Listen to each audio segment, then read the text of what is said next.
The savannah stretched endlessly under the relentless gaze of the midday sun, its golden expanse shimmering in the heat like a vast ocean of grass. Here and there, clusters of acacia trees cast fleeting patches of shadow, their gnarled branches reaching skyward like skeletal fingers. The air was heavy, alive with the symphony of the wild, the distant calls of birds, the hum of insects, and the occasional rustle of unseen creatures moving through the underbrush.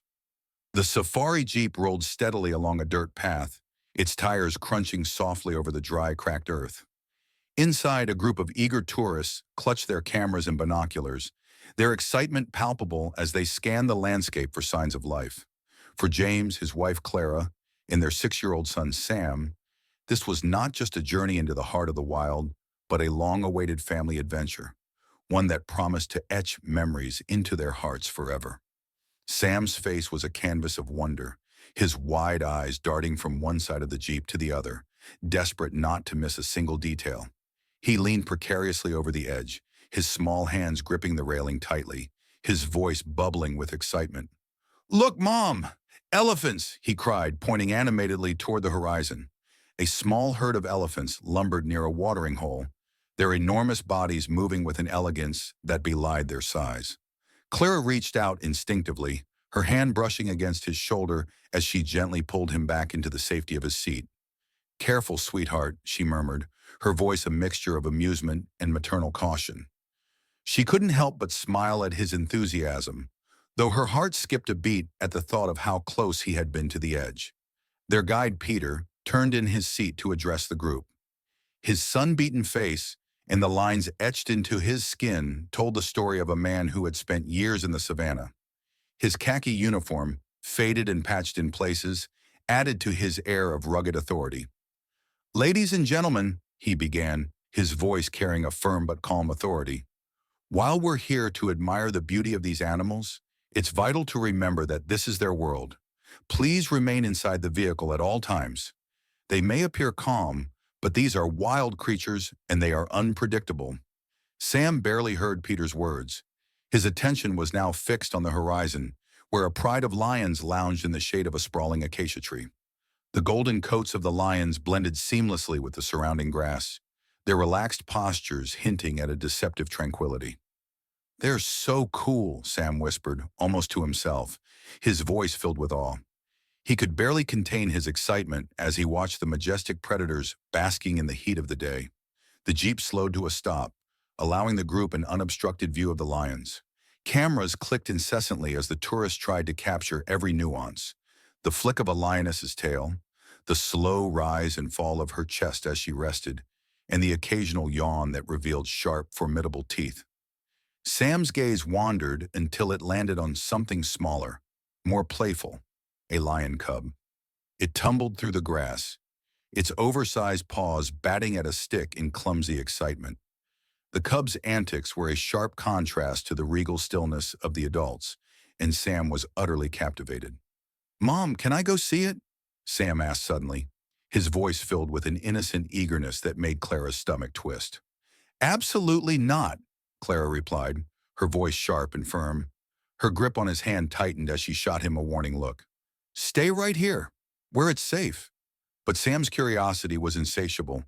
As the adults became engrossed in observing a herd of zebras grazing in the distance, Sam saw his opportunity.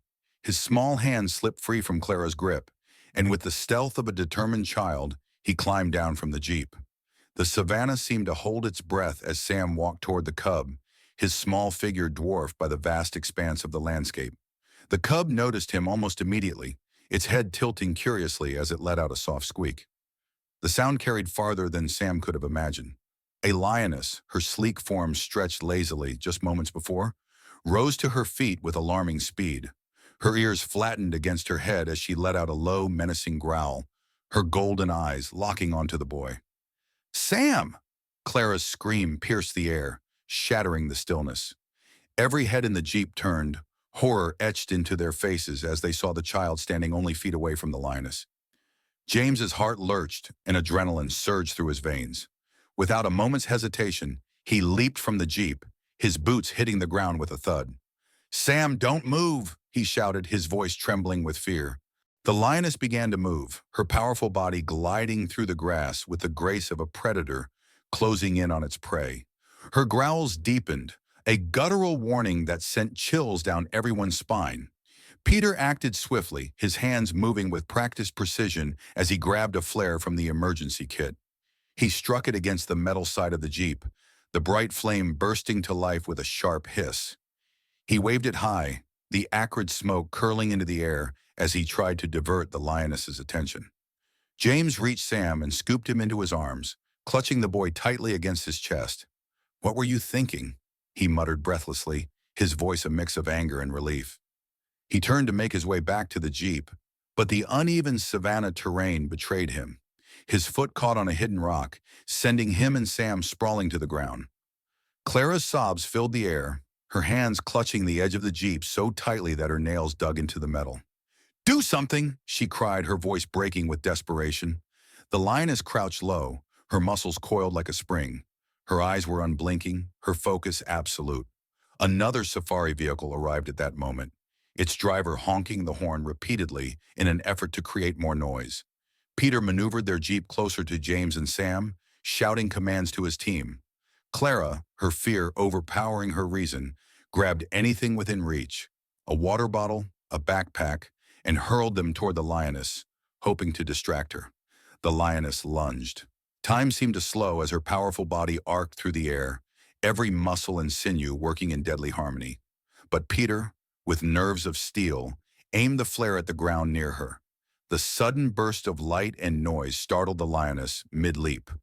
She landed inches from James, snarling and clawing at the dirt but momentarily disoriented. James scrambled to his feet, clutching Sam tightly as he bolted toward the Jeep. Clara leaned out, her arms trembling as she reached for them, pulling them inside just as Peter floored the gas. The Jeep roared to life, speeding away from the pride as dust and tension filled the air. The lioness stood her ground, her growls fading into the distance as the Jeep disappeared into the horizon. Back at the lodge, the family sat in stunned silence. Sam was nestled between his parents, his small body trembling with the residual fear of the encounter. Clara held him tightly, her tears soaking into his hair as she whispered over and over, "You scared me so much." "I'm sorry, Mom," Sam said in a small voice, his eyes downcast. "I just wanted to see the cub." Peter approached them, his usually stoic face softened with understanding. "The wild is beautiful," he said quietly, "but it's also dangerous. You're lucky today." James nodded, his hand resting protectively on Sam's shoulder.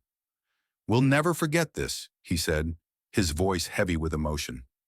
As the sun dipped below the horizon, casting the savanna in hues of deep orange and crimson, the family reflected on the fragile balance of beauty and danger in the natural world. They left the safari the next morning, their hands tightly clasped, their hearts grateful for the second chance they'd been given. The savanna had taught them a lesson they would carry forever: respect the wild, for it is as unforgiving as it is breathtaking.